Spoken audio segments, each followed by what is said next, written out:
Istri korban mutilasi oleh suaminya di Malang, Jawa Timur akan dikremasi. Sebelum dibunuh, pelaku diketahui kerap melakukan kekerasan dalam rumah tangga terhadap sang istri. Meninggalnya Nimade Suratini yang dibunuh dengan cara dimutilasi oleh sang suami, James Lodowik Timatala, di Malang, Jawa Timur, membawa duka bagi keluarganya di Klungkung, Bali. Meski korban akan dikremasi di Malang, namun di tempat kelahirannya Banjarbanda, Desa Takmung, Klungkung, Bali, juga dibuatkan sesajen atas duka setelah Nimade Suratini meninggal akibat ulah sang suami.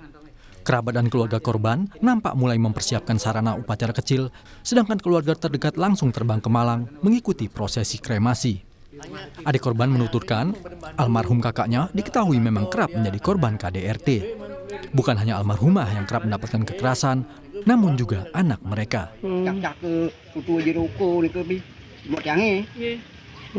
Anaknya juga begituin juga. Berarti sering memang KDRT kan? Iya, memang gitu, memang terlalu nih.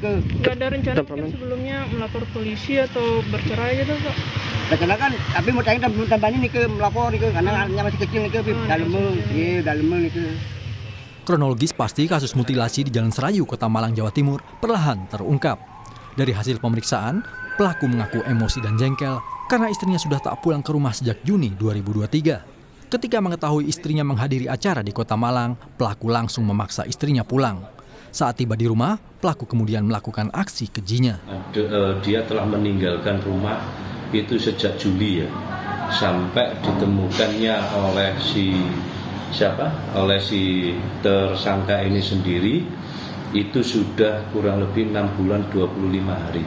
Dia meninggalkan rumah ini karena menurut keterangan daripada anaknya itu sudah tidak kuat dengan perlakuan selama hidup bersama dengan si tersangka ini. Akhirnya itu yang menyulut emosi daripada tersangka untuk melakukan tindakan itu. Setelah dilakukan tindakan itu si ini nggak berdaya, ya sudah dihabisi. Dari kesaksian tetangga, pelaku yang tega membunuh dan memutilasi istrinya sendiri dikenal tertutup dan antisosial. Karena itulah pelaku jarang terlihat dalam kegiatan bersama warga. Hal ini berbanding terbalik dengan istrinya yang dikenal tetangga sekitar sebagai pribadi yang baik. Korban juga aktif terlibat dalam kegiatan di masyarakat. Menurut tetangga, percekcokan antara suami istri yang tinggal di Jalan Serayu memang kerap kali terjadi. Namun, tetangga tidak menyangka jika percekcokan yang terjadi berakhir dengan pembunuhan dan mutilasi. Ya udah biasa, katanya hal biasa kalau cekcok, omongan kasar-kasar udah biasa. Makanya kemarin ada kejadian gitu juga mau ikut campur, udah biasa kan seperti itu. Kalau Bu Made sendiri baik orangnya, baik banget, ramah, baik. Kan aktif di RT tuh aktif, baik banget. Ya gak pernah bersosialisasi, kalau istrinya aktif. Polisi telah mengotopsi korban pembunuhan yang dimutilasi suaminya sendiri. Polisi juga sudah memeriksa kejiwaan pelaku yang hasilnya dinyatakan normal dan secara sadar melakukan pembunuhan terhadap istrinya. Tim Liputan, Kompas TV. Untuk mengetahui perkembangan kasus mutilasi, kita terhubung dengan jurnalis Kompas TV, Nadifa Rahma di Malang, Jawa Timur. Nadifa, hingga saat ini bagaimana dengan penyelidikan dari pihak kepolisian terkait dengan kasus yang mutilasi di Malang, Jawa Timur, dan bagaimana kondisi kejiwaan pelaku?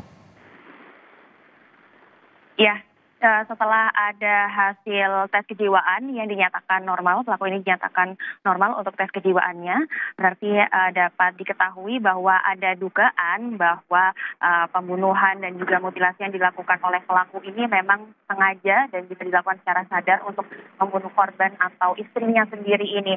Nah, di sini polisi juga sudah melakukan pemeriksaan kepada beberapa saksi. Di sini ada 7 saksi, mulai dari keluarga dan juga tetangga. Nah, di sini tetangga ada salah satu perkataan dari salah satu saksi bahwa memang pelaku ini berencana untuk menghabisi korban jika sudah bertemu dengan korban atau istrinya ini. Sehingga di sini juga diketahui bahwa ada dugaan bahwa pembunuhan ini memang secara disengaja seperti itu. Lalu juga menurut polisi ada dugaan juga bahwa pembunuhan ini disengaja karena ditemukan beberapa barang bukti, salah satunya ini adalah kantong plastik yang sengaja dibeli oleh pelaku baru saja dibeli oleh pelaku yang awalnya digunakan untuk membungkus dan juga menghilangkan jasad korban seperti itu. Namun hal tersebut tidak jadi dilakukan karena setelah membunuh pelaku ini merasa kebingungan sehingga ia pun akhirnya memanggil tetangganya. Seperti itu, Juno. Ya, Nadifa, untuk saat ini bagaimana dengan hasil otopsi dari korban? Ya, hingga saat ini jenazah korban memang sudah diotopsi di Rumah Sakit Saiful Anwar Kota Malang dan juga akan segera dikremasi seperti itu ya. Tetapi untuk hasil otopsinya sendiri hingga saat ini belum keluar. Jadi sampai saat ini belum ada hasil otopsi dan nanti akan kami update kembali untuk hasil otopsi dari korban pembunuhan dan juga mutilasi dari suaminya ini. Namun dari hasil tes kejiwaan dari hasilnya yaitu normal, jadi dapat kita ketahui dan juga kita ketahui bersama bahwa ada dugaan bahwa pembunuhan dan juga mutilasi ini memang dilakukan secara sadar dan juga secara sengaja karena pelaku ini memang merasa jengkel dan juga ada pertengkaran rumah tangga antara suami dan istri tersebut. Gitu, Juno. Baik, terima kasih atas laporan lengkap Anda, jurnalis Kompas TV Nadifa Rahma dari Malang, Jawa Timur.